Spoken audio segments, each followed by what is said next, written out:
Hello everyone, welcome to today session. और आज के सेशन में हम कवर करने वाले हैं अपना न्यू टॉपिक। हमारा आज का टॉपिक होने वाला होप्स।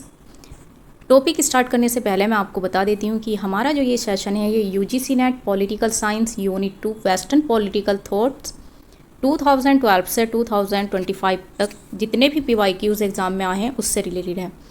अब तक हमने प्लेटो, एरिस्टोटल, मैकियावेली इन सबको हमने कवर कर लिया है। अगर आपने नहीं देखा है तो आप देख सकते हैं। हाँ, बेंथम को भी हम कवर कर चुके हैं। टोटल अब तक हमने कितने थिंकर्स को कवर किया है? 4 वेस्टर्न पॉलिटिकल थिंकर्स को कवर कर चुके हैं। और आज का जो हमारा 5th टॉपिक है ये है हमारा होप्स। तो क्लास के एंड तक बने रहिएगा और सारे क्वेश्चन को अटैम्प्ट कीजिएगा। यहाँ हम क्वेश्चन को सिर्फ उसके आंसर को ही नहीं देखेंगे बल्कि हम उसकी डिटेल एक्सप्लेनेशन भी पढ़ेंगे ताकि एग्ज़ाम में किसी भी तरीके से क्वेश्चन फ्रेम हो, आपका क्वेश्चन रॉन्ग नहीं होना चाहिए और आप अपने एग्ज़ाम में अच्छे से परफॉर्म कर पाएँ। आइए स्टार्ट करते हैं आज का हमारा फर्स्ट क्वेश्चन हमारा क्या है? देखिए, फर्स्ट क्वेश्चन है हमारा 2012 दिसंबर का। इसमें क्या पूछा गया है कि who among the following rote laws are the rules of just and unjust, nothing being reputed unjust that is not contrary to same law। यानी कि किसने लिखा है कि लॉज जो होते हैं वो न्याय संगत और अन्याय संगत के नियम हैं। कोई भी चीज़ अन्याय संगत नहीं मानी जाती जो किसी कानून के विपरीत ना हो। कहने का मकसद ये है कि कोई भी चीज़ को हम तब तक अन्याय संगत यानी कि अनजस्ट नहीं मान सकते जब तक कि वो किसी भी लॉ के कॉन्ट्ररी नहीं हो या उसके अपोजिट नहीं हो। तो ये किसने बोला है? देखिए, ऑप्शन है हमारे पास बेंथम, हीगल, होब्स, रूसो। तो इसका राइट आंसर क्या है? इसका राइट आंसर है ऑप्शन नंबर 3, होब्स। अब देखते हैं हम इसकी एक्सप्लेनेशन। देखिए, होब्स क्या बोलते हैं कि होब्स कहते हैं articulated the concept the law serve as the arbiter of what is just and unjust, stating laws और the rules of just and unjust, nothing being reputed unjust that is not contrary to some law. उन्होंने जो अपनी पुस्तक है उनकी, देखिए साथ साथ आप इनकी बुक्स पर भी ध्यान दीजिएगा क्योंकि मैचिंग करने के लिए इनकी बुक्स भी आ जाती हैं और डायरेक्टली भी पूछ लिया जाता है कि ये बुक्स किसकी है। तो इनकी जो ये बुक्स है लेवियाथन, इसमें इन्होंने बताया है कि कानून न्याय और अन्याय के बीच एक मतलब मध्यस्थ के रूप में कार्य करते हैं। उन्होंने कहा है कि कानून न्याय और अन्याय के नियम हैं। किसी भी चीज़ को अन्यायपूर्ण नहीं माना जाता है जो किसी कानून के विपरीत ना हो। ठीक, किस बुक में बताया है? अपनी लेवियाथन में, याद रखिएगा। अब नीचे क्या कहते हैं? Hobbes said that within civil law anything that does not conflict with the laws of the commonwealth can be considered unjust. इनका कहने का मकसद है कि कोई भी लॉ जब तक कॉमनवेल्थ के रूल्स के अगेंस्ट नहीं होता तब तक उसे हम अनजस्ट नहीं कह सकते, यानी कि उसको अन्यायपूर्ण नहीं कह सकते। According to him civil law are those that every person in society must follow. Hindi में देखिए, इनका कहना है कि नागरिक कानूनों के अंतर्गत जो कुछ भी राष्ट्रमंडल के कानूनों के विरुद्ध नहीं है यानी कि उसके अगेंस्ट नहीं है उसे हम अनजस्ट नहीं मान सकते। ठीक, उनका कहना है कि नागरिक कानून वह हैं जिनका पालन सोसाइटी में प्रत्येक व्यक्ति को करना चाहिए। तो ये था हमारा फर्स्ट क्वेश्चन दिसंबर 2012 का। आई होप आपको समझ आया होगा। अब देखते हैं दिसंबर 2012 का दूसरा क्वेश्चन। ये है हमारा असर्शन एंड रीजन से रिलेटेड। असर्शन हमारा क्या कहता है कि social contract established a sovereign government, यानी कि जो सोशल कॉन्ट्रैक्ट है उसने एक सॉवरन गवर्नमेंट को इस्टेब्लिश किया। रीजन हमारा क्या कहता है? Citizen do have an absolute obligation to obey all laws और accept any form of government, यानी कि सिटीजन का ये पूर्ण दायित्व है कि वे सभी कानूनों का पालन करें या किसी भी प्रकार की सरकार को स्वीकार करें। ये किसने माना है? अब देखिए, हाँ, इसके ऑप्शन देखते हैं। Both A are true and R is the correct explanation of A. Both A are true but R is not the correct explanation of A. A is true but R is false. A is false but R is true. देखिए इनका क्या कहना है, एक second पहले हम assertion देखते हैं। देखिए, सोशल कॉन्ट्रैक्ट तो कहता है कि हमें एक सोवरन गवर्नमेंट को इस्टेब्लिश करना चाहिए, ये तो हमारा राइट है। लेकिन नागरिकों का ये पूर्ण दायित्व है कि वे सभी कानून का पालन करें। सभी कानून का पालन तो नहीं कर सकते क्योंकि कुछ कानून ऐसे भी होते हैं जो पब्लिक के इंटरेस्ट के मुताबिक नहीं होते। उनके मतलब कुछ ऐसा होते हैं ना कि सरकार अपने पर्सनल इंटरेस्ट के लिए बनाती है, तो उसका तो हम पालन नहीं कर सकते ना। और किसी भी प्रकार की सरकार को हम स्वीकार नहीं कर सकते। सिचुएशन क्या है उसके अकॉर्डिंग ही हम सरकार को स्वीकार करते हैं। तो आर हमारा जो है मतलब रीजन ये हमारा रॉन्ग है और असर्शन हमारा राइट है। इसका हमारा राइट आंसर क्या होगा? Option number 3, A is true but R is false. अब देखिए इसकी एक्सप्लेनेशन देखते हैं कि social contract theory suggest that government were form through a voluntary agreement among individual who wanted protection from the natural state dangers. यानी कि social contract ये suggest करता है कि सरकारें उन व्यक्तियों के बीच एक वॉलेंट्री एग्रीमेंट है, उस वॉलेंट्री एग्रीमेंट के थ्रू बनाई जाती हैं जो प्राकृतिक राज्य के खतरों से सुरक्षा चाहते हैं। ठीक, अब देखते हैं हम होप्स को। होप्स बिलीव करते हैं कि ये agreement created a government with absolute power. अब आपको देखिए एग्जाम में ये भी पूछने के लिए आ जाता है कि एब्सोल्यूट पावर की बात कौन करते हैं, रिप्रेजेंटेटिव पावर की बात कौन करते हैं, पॉपुलर सोवर्निटी की बात कौन करते हैं। ये सब अलग अलग थिंकर्स बात करते हैं, सबको माइंड में रखिएगा। जहाँ पर आप एब्सोल्यूट वर्ड देखें तो आप समझ जाइएगा कि ये किसने बात किया है, ये होप्स ने बात की है। वाइल लोग argue that the government should not have unlimited power. ठीक, लोग इम्फेसाइज करते हैं कि people are born free and equal with certain rights, they cannot be taken away, he called those right as natural. देखिए जो natural right की लोग ने बात की है, नेचुरल राइट कौन कौन से थे उनकी जो उन्होंने बताए थे, लाइफ, लिबर्टी एंड प्रॉपर्टी। ठीक, हिंदी में देखिए कि होप्स का मानना क्या है कि जो भी कॉन्ट्रैक्ट है वो एब्सोल्यूट पावर वाली सरकार का निर्माण हुआ, जबकि लोग का कहना था कि जो गवर्नमेंट है उसके पास अनलिमिटेड पावर नहीं होनी चाहिए। लोग ने इस बात पर भी जोर दिया कि लोग कैसे स्वतंत्र और समान जन्म लेते हैं, यानी कि फ्री एंड इक्वल, और उनके कुछ ऐसे राइट्स होते हैं जिन्हें उनसे छीना नहीं जा सकता, और इन्होंने इन्हीं अधिकारों को क्या बोला है? नेचुरल राइट्स बोला है। एक बार फिर से याद रखिएगा, इन्होंने जो 3 नेचुरल राइट्स बताए हैं ये हैं हमारे लाइफ, लिबर्टी एंड प्रॉपर्टी। अब देखते हैं हम नेक्स्ट क्वेश्चन। नेक्स्ट है हमारा सितंबर 2013 का। 2012 के अभी तक हमने 2 क्वेश्चन सोल्व कर लिए हैं। अब देखते हैं हम 13 का। 13 में पूछा है amongst the following whose political theory is based on nominalism. किसका पॉलिटिकल थ्योरी नाममात्रवाद पर आधारित है? Hobbes, Locke, Rousseau, Green. तो देखिए इसका जो राइट आंसर है वो है होप्स। अब क्यों है आइए देखते हैं हम इसकी एक्सप्लेनेशन। देखिए नॉमिनलिज्म इन होप्स पॉलिटिकल थ्योरी ये क्या है, इसको समझते हैं। होप्स कहते हैं कि जो भी अब्स्ट्रैक्ट कंसेप्ट या यूनिवर्सल हैं जैसे कि जस्टिस, लिबर्टी, इक्वालिटी, ये क्या है एक्चुअल में, ये क्या है? ये इंडिपेंडेंटली एग्जिस्ट नहीं करते हैं। ठीक, ये सिर्फ एक नियम है, यानी कि एक नाम है जिन्हें ह्यूमन ने क्या किया है, इनको ऑब्जेक्ट्स या आइडियाज़ को क्या क्लासिफाई करने के लिए दिया है। इसका मतलब क्या है? कोई भी कि ऑब्जेक्ट्स के बीच कोई इनहेरेंट यानी कि स्वाभाविक कॉमन इक्वालिटी नहीं होती, क्योंकि हम कन्वीनियंस के लिए उन्हें सिर्फ एक नाम से जोड़ देते हैं। अब देखिए फॉर एग्जांपल देखिए, जैसे डिफरेंट डॉग। अब डॉग्स के नाम आप देखिए, जर्मन शेफर्ड, लेब्राडोर, पग, डाल्मेशन। देखिए ये अलग अलग नाम है, इनका कलर, साइज, शेप सब अलग है, लेकिन इनमें कोई नेचुरल डॉगनेस नहीं है। लेकिन ह्यूमन ने इन्हें क्या दिया है? सिर्फ एक नाम दे दिया है कि ये डॉग्स हैं। ठीक, इसी तरह होप्स क्या कहते हैं कि जो ये जस्टिस, लॉ, पावर, ये जो भी हैं ये आइडियाज़, ये सब अपने आप इंडिपेंडेंट रियलिटी में नहीं है, ये केवल नाम है जिसका निर्माण क्या क्या है मनुष्य ने सोसाइटी को समझने और व्यवस्थित करने के लिए क्या है। क्यों? देखिए अगर सोसाइटी में जस्टिस होगा तो वहाँ कोई लड़ाई झगड़े जैसी चीज़ नहीं होगी। फॉर एग्जांपल ए पर्सन है, बी पर्सन है, और ए ने बी को मतलब मार दिया, तो उसके लिए एक रूल होगा, जस्टिस होगा कि विदाउट एनी रीजन इसको क्यों मारा है। ठीक, तो उसके लिए क्या होगा? एक लॉ बना होगा कि उसने मारा है तो उसे लॉ के अकॉर्डिंग क्या सज़ा होनी चाहिए, और इस लॉ को इम्प्लीमेंट करने की पावर किसके पास है। ठीक, तो ये क्या है? ये सिर्फ एक सोसाइटी को चलाने के लिए सिर्फ एक नाम दे दिए गए हैं, बल्कि ये एक्चुअल में एग्जिस्ट नहीं करते हैं। ठीक, आई होप आपको ये समझ आया होगा। अब बात करते हैं हम दिसंबर 2013 का। इसमें क्या है? फॉर होप्स फेलिसिटी मीन्स, यानी होप्स के लिए फेलिसिटी का मीन्स क्या है?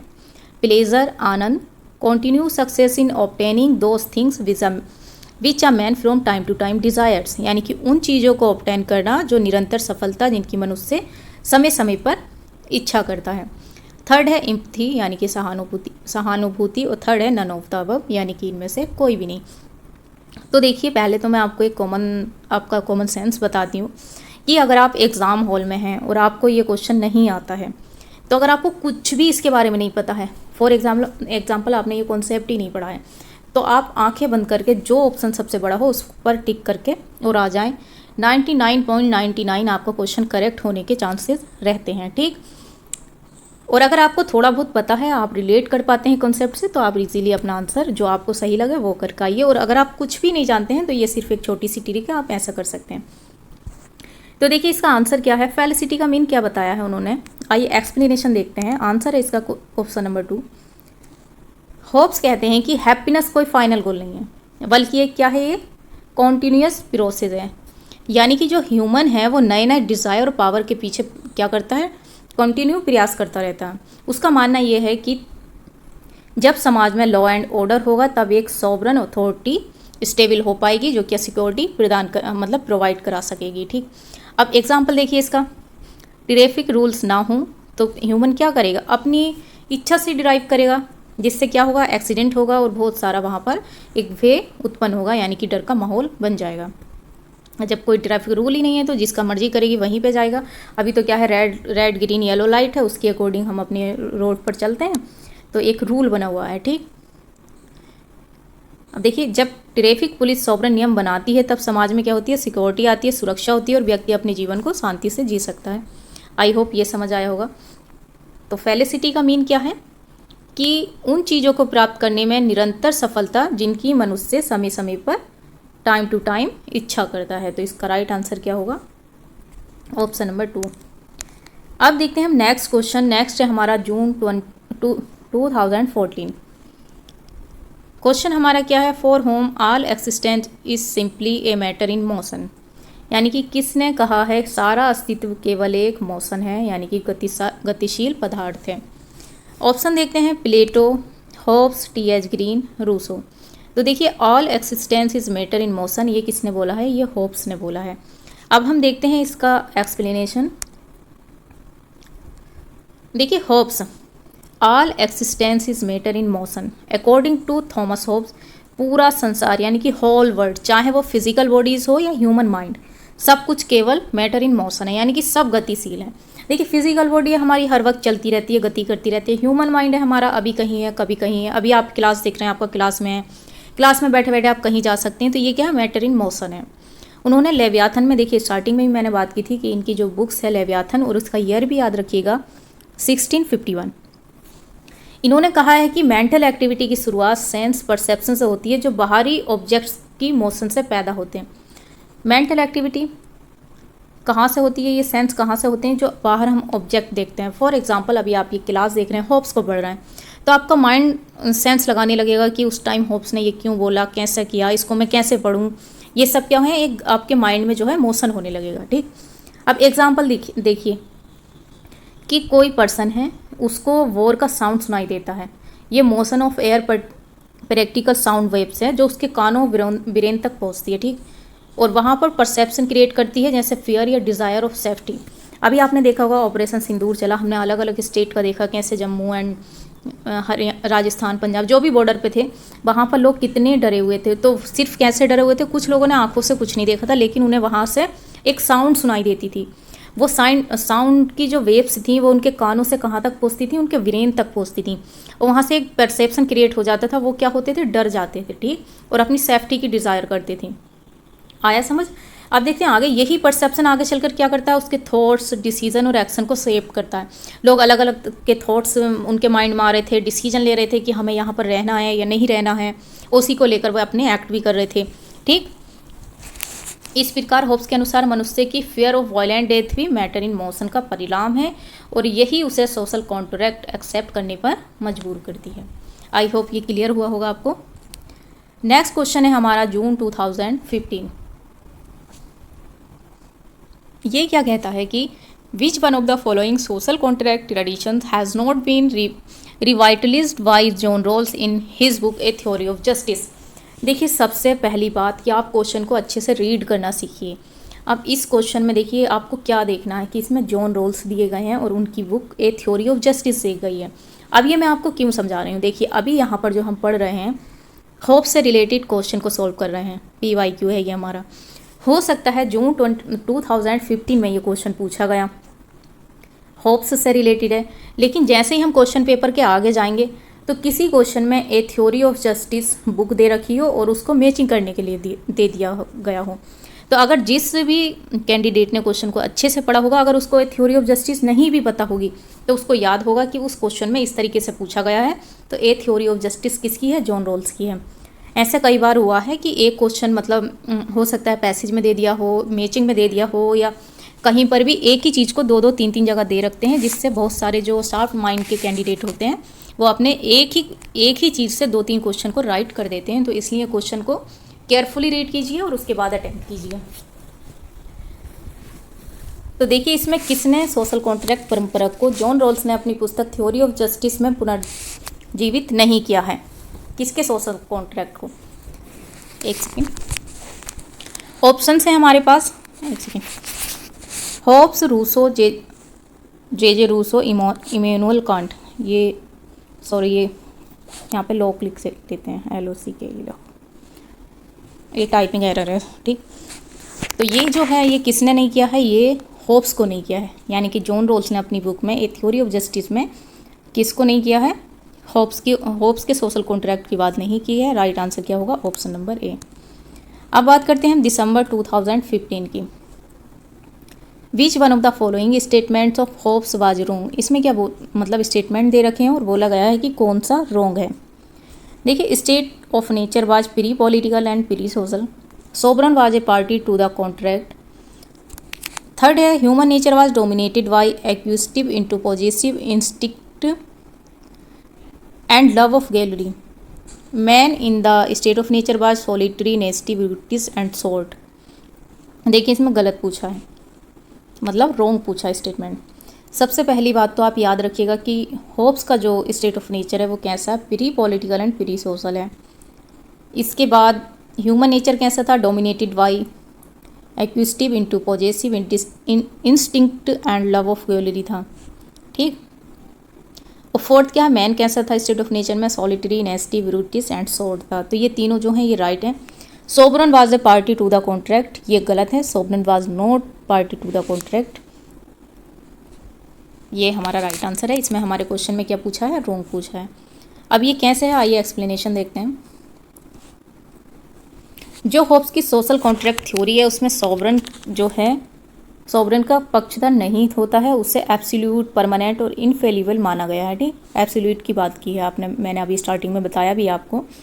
वह कॉन्ट्रैक्ट की जो भी मतलब रूल्स होते हैं उससे वो कैसा, बॉन्डेड नहीं है, यानी कि बंधा हुआ नहीं है। होब्स के अनुसार स्टेट ऑफ नेचर एक ऐसी स्थिति है जहाँ राइट और रॉन्ग की कोई निश्चित परिभाषा नहीं होती कि क्या राइट है और क्या रॉन्ग है, ठीक। जहाँ ह्यूमन अपने सेल्फ इंटरेस्ट और पावर के लिए काम करता है, जिसके कारण क्या होता है, कॉन्फ्लिक्ट होता है। और इसी प्रॉब्लम को के सॉल्यूशन के लिए ह्यूमन क्या करता है, कॉन्ट्रैक्ट करता है, जिसको सोवरन अथॉरिटी को पावर देता है, और वहीं से क्या होता है, लॉ और ऑर्डर स्थापित होती है, ठीक। समझ आया कि होब्स का जो स्टेट ऑफ नेचर है वो कैसा है, जहाँ ना कोई राइट है ना कोई रॉन्ग है, सब अपने इंटरेस्ट के लिए और पावर के लिए काम करते हैं। लेकिन इससे क्या हो जाता है, कॉन्फ्लिक्ट होने लगता है। जब कॉन्फ्लिक्ट होने लगता है तो बहुत सारी प्रॉब्लम्स होने लगती हैं। जब प्रॉब्लम्स होने लगती हैं तो उसका सॉल्यूशन निकालना होता है। जब सॉल्यूशन के लिए हमें क्या करना पड़ता है, सोवरन अथॉरिटी को लाना पड़ता है, जिससे लॉ और ऑर्डर स्थापित हो सके, ठीक। अब देखते हैं हम नेक्स्ट क्वेश्चन। नेक्स्ट है हमारा जनवरी 2017। Whose ideas of the following were incorporated in the philosophical radicalism of utilitarianism. निम्नलिखित में से किसके आइडियाज़ को उपयोगितावाद के दार्शनिक कट्टरवाद में शामिल किया गया था। किसको किया गया था, Machiavelli, Thomas Hobbes, John Locke, Rousseau. तो इसका राइट आंसर क्या होगा, ऑप्शन नंबर 2 होब्स। अब क्यों किया गया था, ये एक्सप्लेनेशन देखते हैं। होब्स की जो सोच थी ना वो यूटिलिटेरियनिज्म के फिलोसफिकल रेडिकलिज्म की नींव मानी जाती थी, ठीक। यूटिलिटेरियनिज्म के फादर कौन है, ये मैं ऑलरेडी बेंथम को करा चुकी हूँ। अगर आपने लेक्चर नहीं देखा है तो आप देख सकते हैं। बेंथम के जितने भी PYQ हैं हम सॉल्व कर चुके हैं। याद रखिएगा, यूटिलिटेरियनिज्म के फादर हैं बेंथम। और इस यूटिलिटेरियनिज्म को रिफॉर्म किसने किया है, ये किया है JS मिल ने, ठीक। अब इस पर हम ज़्यादा डिस्कस नहीं करेंगे क्योंकि ऑलरेडी हम इस पर मतलब अपना सेशन ले चुके हैं। अगर आपने नहीं देखा तो आप देख सकते हैं। अब हम होब्स की बात करते हैं। होब्स की जो सोच थी वो यूटिलिटेरियनिज्म के फिलोसफिकल रेडिकलिज्म की नींव मानी जाती थी। उनका जो मेन कंक्लूजन था वो क्या था कि सोसाइटी की सुरक्षा केवल एक एब्सोल्यूट सोवरेन की अथॉरिटी पर निर्भर है। होब्स के अनुसार कोई भी व्यक्ति सोवरन के विरुद्ध प्रॉपर्टी राइट्स का दावा नहीं कर सकता। इसी कारण उन्हें क्या बोला जाता था, रेडिकल फिलोसफर ऑफ यूटिलिटेरियनिज्म। और इसके अलावा और भी हैं, जैसे कि जेम्स मिल, David Ricardo, John Austin, George Grote, इनके भी नाम याद रखिएगा। अब देखते हैं हम नेक्स्ट क्वेश्चन। नेक्स्ट क्वेश्चन है हमारा नवंबर 2017 का। यहाँ पर असर्शन और रीजन दिया गया है। आइए देखते हैं हमारा असर्शन और रीजन क्या कहता है। Oxford says Hobbes is the greatest political thinker produced by the English speaking people. Oxford का कहना है कि होब्स अंग्रेजी भाषी लोगों द्वारा उत्पन्न सबसे महान राजनीतिक विचारक हैं। अब रीजन क्या कहता है, no other thinker can match his philosophical foundation and clarity of thought. कोई भी थिंकर उनके दार्शनिक आधार और विचारों की स्पष्टता की बराबरी नहीं कर सकता। देखिए ऑक्सफोर्ड जो है उन्होंने ये बात बोली है कि होब्स जो हैं, जो भी इंग्लिश स्पीकिंग पीपल हैं यानी कि जो भी इंग्लिश थिंकर हैं, वो सबसे उनमें क्या है, महान राजनीतिक विचारक हैं, क्योंकि कोई भी व्यक्ति उनके जो भी फिलोसफिकल फाउंडेशन है उनकी क्लियरिटी ऑफ थॉट्स की बराबरी नहीं कर सकता। No other thinker can match. ठीक, तो इसका राइट आंसर क्या होगा। देखिए दोनों ही रिलेट करते हैं, असर्शन और रीजन रिलेट करता है। ऊपर उन्होंने ये बोला है कि महान राजनीतिक विचार हैं, लेकिन क्यों हैं, क्योंकि कोई उनकी बराबरी कर ही नहीं सकता। तो इसका राइट आंसर क्या होगा, both are true but R is the correct explanation of A. Right answer क्या होगा, ऑप्शन नंबर ए। आइए देखते हैं इसकी एक्सप्लेनेशन। देखिए एक्सप्लेनेशन में ऑक्सफोर्ड ने होब्स को इंग्लिश स्पीकिंग वर्ल्ड का सबसे महान पॉलिटिकल थिंकर माना। उसे होब्स की फिलोसफी और उसकी विजन ऑफ एसोसिएशन में गहरी रुचि थी, यानी बहुत इंटरेस्ट था। जो ऑक्सफोर्ड थे ना, उनका मानना था कि कोई भी विचारक होब्स की फिलोसफिकल फाउंडेशन और क्लियरिटी ऑफ थॉट की बराबरी नहीं कर सकता है। इसलिए असर्शन और रीजन दोनों सही हैं, और असर्शन और रीजन को मतलब सही से एक्सप्लेन किया गया है। अब देखते हैं हम नेक्स्ट क्वेश्चन। क्वेश्चन नंबर 10 है और पूछा गया है नवंबर 2017 में। विच political thinker reject Aristotle completely, यानी कि कौन से ऐसे थिंकर हैं जिन्होंने अरिस्टोटल को कम्प्लीटली रिजेक्ट किया है। Machiavelli, Hobbes, Locke, Rousseau. तो इसका राइट आंसर क्या है, ऑप्शन नंबर 2 होब्स। देखिए इसमें मैकियावेली कौन है, मैकियावेली की बुक है प्रिंस, याद रखिएगा। होब्स की लेवियाथन मैंने आपको बताई।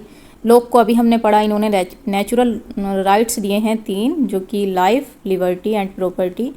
रूसो की अभी हम आगे क्लास करेंगे तब उसमें देखेंगे, लेकिन ये भी सोशल कॉन्ट्रैक्ट से रिलेटेड है। तो देखिए अरिस्टोटल को जो रिजेक्ट किया है, कम्प्लीटली रिजेक्ट किया है, वो किया है होब्स ने। राइट आंसर है हमारा ऑप्शन नंबर 2। अब क्यों किया है, आइए उसको एक्सप्लेनेशन में हम देखते हैं। Why Hobbes reject Aristotle. देखिए अरिस्टोटल का कहना था कि man is by nature a political animal. ये इनकी फेमस कोट्स है, इसको याद रखिएगा। आपसे कभी भी कहीं भी किसी भी एग्जाम में डायरेक्टली पूछ लिया जा सकता है। ऑलमोस्ट अगर जो पढ़ते होंगे अरिस्टोटल को तो ये तो सबको पता ही होगा कि मैन को पॉलिटिकल एनिमल किसने बोला है, वो अरिस्टोटल ने बोला है। और स्टेट कैसा है, एक नेचुरल इंस्टीट्यूशन है, यानी कि नेचुरल है। इन्होंने स्टेट को कैसा बताया है, मैंने इनकी जब मतलब सेशन लिया था PYQs का, उसमें भी बताया था कि स्टेट कैसा है, एक ह्यूमन बॉडी की तरह है। ठीक, ह्यूमन बॉडी में जैसे अलग अलग ऑर्गन काम करते हैं, वैसे ही स्टेट में लोग उनके लिए काम करते हैं। ठीक, होब्स ने अरिस्टोटल की इस धारणा को पूरी तरह से रिजेक्ट कर दिया कि मैन जो है एक पॉलिटिकल एनिमल है और स्टेट एक नेचुरल इंस्टीट्यूशन है। होब्स इसे क्या कर देते हैं, रिजेक्ट कर देते हैं। इन्होंने बोला है कि स्टेट नेचुरल नहीं है, बल्कि एक आर्टिफिशियल क्रिएशन है जो इंडिविजुअल के बीच हुए सोशल कॉन्ट्रैक्ट से उत्पन्न होता है। क्या समझ आया। हमारे जो अरिस्टोटल यानी अरस्तु हैं, वो मानते हैं कि स्टेट हमारा नेचुरल है, जो कि प्रकृति द्वारा बनाया गया है। होब्स कहते हैं नहीं, ये गलत है। होब्स प्रकृति ने नहीं बनाया है, बल्कि एक आर्टिफिशियल यानी कि लोगों द्वारा एक सोशल कॉन्ट्रैक्ट के थ्रू बनाया गया है। अरिस्टोटल स्टेट को मानव की नैसर्गिक प्रवृत्ति से जोड़ते हैं, जबकि होब्स क्या कहते हैं कि स्टेट केवल fear of violent death of need for security के लिए बनाई गई है। सिंपल लैंग्वेज में समझिए, होब्स का कहना ये है कि जब लोग अपने सेल्फ इंटरेस्ट के लिए काम करते हैं, कोई रूल रेगुलेशन नहीं होता है, तब लोग क्या करते हैं, मिलकर एक कॉन्ट्रैक्ट करते हैं कि हमारी जो सोसाइटी है उसमें हम देखिए, उनमें फेयर ऑफ वायलेंट हो जाता है। जब रूल रेगुलेशन नहीं होते, कॉन्फ्लिक्ट होने लगते हैं, तब उनमें एक कॉन्ट्रैक्ट करते हैं कि हमें अब सिक्योरिटी के लिए कोई एब्सोल्यूट वो चाहिए, अथॉरिटी चाहिए, तो इसलिए वो स्टेट को बनाते हैं। ठीक, अब एग्जाम्पल देखिए,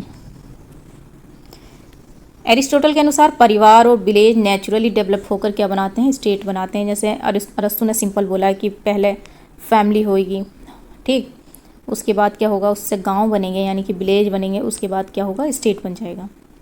लेकिन होप्स क्या कहते हैं कि जंगल जैसी स्थिति यानी कि स्टेट ऑफ नेचर से बचने के लिए लोग आपस में एग्रीमेंट करते हैं और सोवरन अथॉरिटी क्रिएट करते हैं। जंगल जैसी स्थिति का यहाँ पर मीन क्या है कि यहाँ हम किसी भी एरिया में रहते हैं, यहाँ पे कोई रूल रेगुलेशन नहीं है, ये व्यक्ति इसको मार रहा है, ये व्यक्ति इसको मार रहा है, ये इसको, मतलब आपस में बहुत सारे कॉन्फ्लिक्ट हैं, पीस नहीं है, बिल्कुल अशांति का माहौल है। तो उसके लिए जब एग्रीमेंट करते हैं सोवरन अथॉरिटी का, जो इनके लिए क्या कर सके, एक रूल बना सके। रूल का मतलब अगर दो लोग आपस में झगड़ रहे हैं तो उनके लिए पनिशमेंट भी हो और कोई रूल भी हो कि फॉर एग्जांपल जैसे रोड वाला रूल मैंने आपको समझाया।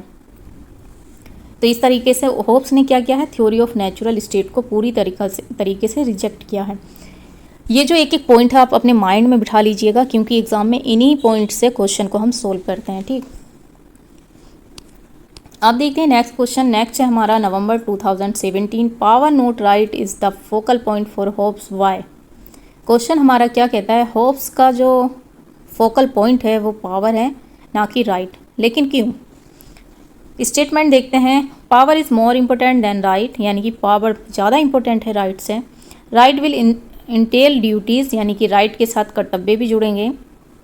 There is an inherent conflict between power and right, सत्ता और अधिकार के बीच एक इनहेरेंट कॉन्फ्लिक्ट है। Difficult to obtain agreement among individual, यानी व्यक्तियों के बीच सहमति प्राप्त करना कठिन है। तो इसका राइट आंसर क्या होगा? इसका राइट आंसर होगा हमारा ऑप्शन नंबर 4, ऑप्शन नंबर 4 नहीं, ऑप्शन नंबर 3। अब देखिए इसकी एक्सप्लेनेशन देखते हैं। Power not right is the focal point for hopes. Hopes के अनुसार स्टेट ऑफ नेचर में सभी के पास इक्वल राइट ऑफ नेचर होता है, परंतु बिना कॉमन अथॉरिटी ये राइट कांस्टेंट कॉन्फ्लिक्ट पैदा करता है। ऐसे में वास्तविक महत्व केवल पावर का होता है, क्योंकि वही तय करता है कि कौन राइट्स को लागू कर सकता है। एग्जाम्पल, दो व्यक्तियों को फूड चाहिए, दोनों के पास इक्वल राइट है, जिसके पास अधिक पावर है वही फूड प्राप्त करेगा। इसलिए होप्स की थ्योरी में सेंट्रल एलिमेंट पावर है, ना कि abstract right.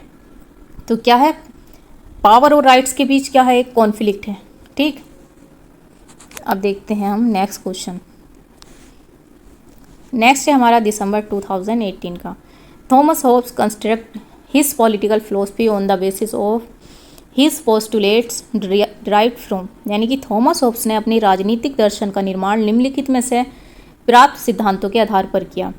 Principle of natural science, social science, theology, metaphysics. तो किस पर किया उन्होंने? Principle of natural science.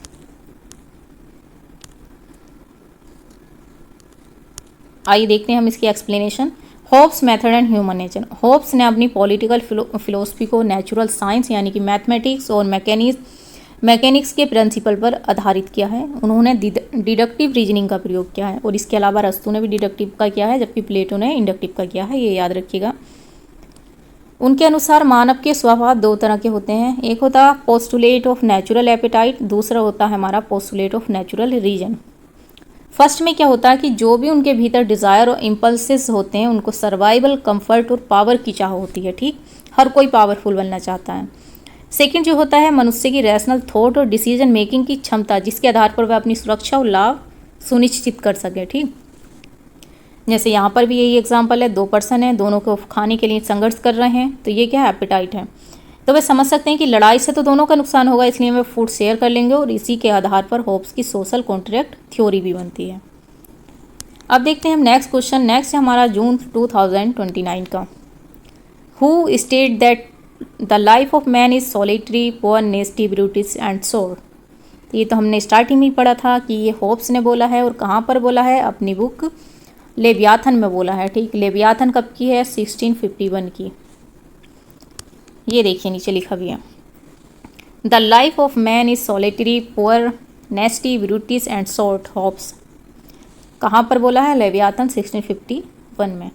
State of nature में क्या है? कोई गवर्नमेंट नहीं है, लॉ नहीं है, मॉरलिटी नहीं है, प्रॉपर्टी या सॉवरेन अथॉरिटी नहीं थी। हर व्यक्ति अपने सेल्फ प्रिजर्वेशन और डिज़ायर के लिए इंडिपेंडेंट था। ये स्टेट ऑफ नेचर किसका है? होप्स का। ऐसी कंडीशन में जो भी इंडिविजुअल हैं वो बराबर हैं, लेकिन ये इक्वालिटी उन्हें कंपटीशन, कॉन्फ्लिक्ट और वायलेंस की ओर ले जाती है। कोई रूल नहीं है, गवर्नमेंट नहीं है, सब एक बराबर हैं, तो ऐसे में क्या होगा, कंपटीशन बढ़ेगा, कॉन्फ्लिक्ट होगा, वायलेंस होंगे और हर व्यक्ति को डर लगता है कि दूसरा उसकी जो भी लाइफ, लिबर्टी एंड प्रॉपर्टी है वो छीन सकता है। इन सब का रिजल्ट क्या निकल कर आता है कि सोसाइटी में कंस्टेंट फियर आ जाता है, इनसिक्योरिटी आ जाती है, war of all against all हो जाता है, यानी कि सभी के खिलाफ युद्ध होने लगता है।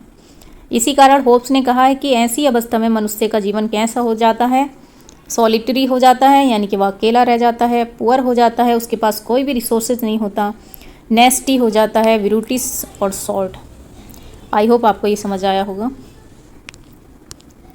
अब देखते हैं हम नेक्स्ट क्वेश्चन। नेक्स्ट है हमारा अक्टूबर 2020 का। Hobbes argue that the only protection for the rights of the weak in a polity was at the. Hobbes ने तर्क दिया है किसी भी राजनीति में कमजोर लोगों के अधिकारों की एकमात्र सुरक्षा, oligarchy, weak government, single ruler, protection of private property. देखिए होप्स ने किसकी बात की है, सिंगल रूलर की। एक्सप्लेनेशन देखिए, in his seminal work Leviathan, Thomas Hobbes argues that a single ruler is essential for protecting the rights of the weak within a political system। यानी अपनी मौलिक कीर्ति लेवियाथन में थॉमस होब्स ने तर्क दिया है कि राजनीतिक व्यवस्था में कमजोर लोगों के अधिकारों की रक्षा करने के लिए एक ही शासक आवश्यक है। तो इसका राइट आंसर क्या है, ऑप्शन नंबर 3 सिंगल रूलर। उन्होंने बोला है, recognize as a pioneer of modern political science, Hobbes suggest that in the state of nature individual possess natural right primarily focused on self preservation. आधुनिक राजनीतिक विज्ञान के अग्रदूत के रूप में माने जाने वाले होप्स ने सजेस्ट किया है कि प्रकृति की स्थिति में व्यक्तियों के पास प्राकृतिक अधिकार होते हैं जो मुख्य रूप से आत्म संरक्षण पर केंद्रित होते हैं। आगे देखते हैं कि these absolute rights however lead to selfish and brutal behavior among people resulting in lawlessness and chaos। यानी कि जो निरंकुश अधिकार लोगों में स्वार्थी और क्रूर व्यवहार को जन्म देते हैं जिसके परिणाम स्वरूप अराजकता फैलती है। ठीक, to address this disorder Hobbes advocate for the state characterized by absolute, unlimited and centralized power, viewing such a government as the sole effective solution to curb in the inherent conflict of the state of nature. इस ऐसी अव्यवस्था यानी disorder को दूर करने के लिए hopes एक ऐसे स्टेट को एडवोकेट करते हैं जो निरंकुश हो, अनलिमिटेड हो, सेंट्रल पावर में हो, ऐसी गवर्नमेंट हो जो इनहेरेंट यानी कि जो इंटरनल संघर्ष हैं, कॉन्फ्लिक्ट हैं, उनको रोकने पर प्रभावी समाधान कर सकें। उनका कहना है कि monarchical form of government best fulfil this role. उनका तर्क है कि राजशाही शासन प्रणाली इस भूमिका को सर्वोत्तम ढंग से पूरा करती है। ठीक, सिंगल रूलर याद रखिएगा। आज का हमारा लास्ट क्वेश्चन है अक्टूबर 2020 का। Consider the following about hopes social contract. देखिए स्टेटमेंट दे रखे हैं कि कौन कौन सा ठीक है। Sovereign authority is artificial created, ये तो हमने स्टार्टिंग में एक्सप्लेन किया है कि कैसे होप्स ने अरस्तु को कम्प्लीटली रिजेक्ट किया है, क्योंकि अरस्तु क्या मानते हैं कि स्टेट कैसा है, एक नेचुरल प्रोसेस है, और जबकि होप्स का मानना है कि ये एक आर्टिफिशियल क्रिएशन है। ठीक, sovereign cannot take the life of individual, संप्रभु किसी व्यक्ति का जीवन नहीं ले सकता है। तो ये क्या है, इसका राइट आंसर क्या होगा, option number 3। Both statement correct, right answer है ऑप्शन नंबर 3। अब देखिए इसकी एक्सप्लेनेशन देखते हैं। होप्स का सोशल कॉन्ट्रैक्ट पढ़ते हैं। स्टेट ऑफ नेचर कैसा है, स्टेट ऑफ नेचर में ह्यूमन लाइफ कैसी थी, सॉलिटरी थी, पुअर था, नेस्टी था, विरूटीज एंड सॉर्ट, यानी कि इनसिक्योरिटी और डिसऑर्डर का वहाँ पर एक माहौल था। ऐसी कंडीशन के बचने के लिए इंडिविजुअल जो थे उन्होंने आपस में एक सोशल कॉन्ट्रैक्ट किया। इस कॉन्ट्रैक्ट में लोगों ने अपने सारे राइट्स एंड लिबर्टीज सरेंडर कर दिए और एक सोवरन अथॉरिटी बनाई जिसको अपने सारे राइट्स एंड लिबर्टीज सरेंडर कर दिए। और ये सोवरन आर्टिफिशियल क्रिएशन होता है जिसका मेन काम क्या होता है, पीस, सिक्योरिटी एंड प्रॉस्पेरिटी को सिक्योर करना। ठीक, होप्स मानते हैं कि सोवरन पावरफुल होता है लेकिन उसके पास एब्सोल्यूट राइट नहीं होता कि वह किसी इंडिविजुअल की लाइफ ले सके। होप्स ने सेल्फ प्रिजर्वेशन यानी कि आत्म संरक्षण के अधिकार की बात की है, याद रखिएगा। मान लीजिए लोग जंगल में रहते हैं जहां लगातार conflict, violence and fear of death है। अपनी सुरक्षा के लिए वे सभी अपने राइट्स एक स्ट्रॉन्ग सोवरेन पावर को देते हैं ताकि समाज में लॉ और ऑर्डर बना रहे। और अकॉर्डिंग टू होब्स यहीं से क्या होता है, एक स्टेट का जन्म होता है। तो ये है होब्स का state of nature. I hope आज के आपको होब्स के 15 क्वेश्चन विद डिटेल एक्सप्लेनेशन समझ आए होंगे। अभी तक हमने कहाँ तक क्वेश्चन को कवर किया है, आइए देखते हैं। मैं आपको बताती हूँ 2020 तक। बाकी के जो क्वेश्चन है हम पार्ट 2 में कवर करेंगे। पार्ट 2 में जल्द अपलोड करूँगी। और आपको अगर ये क्वेश्चन समझ आए हों, एक्सप्लेनेशन समझ आए हो, तो ज़रूर कमेंट सेक्शन में लाइक कीजिएगा और अपना जो भी डाउट हो शेयर कीजिएगा। और क्लास को अपने फ्रेंड्स के साथ ज़रूर शेयर कीजिएगा। अगर आपको PDF चाहिए तो आप टेलीग्राम चैनल ज्वाइन कर सकते हैं, जिसका लिंक मैं वीडियो के नीचे डिस्क्रिप्शन बॉक्स में और हर वीडियो के नीचे देती हूँ। वहाँ से आप इजीली टेलीग्राम ज्वाइन कर सकते हैं। वीडियो को मैं आपको कुछ समझ नहीं आया हो तो वह कमेंट सेक्शन में बताइएगा, फ्रेंड्स के साथ शेयर कीजिएगा और वीडियो कैसी लगी ये ज़रूर बताइएगा। Thank you.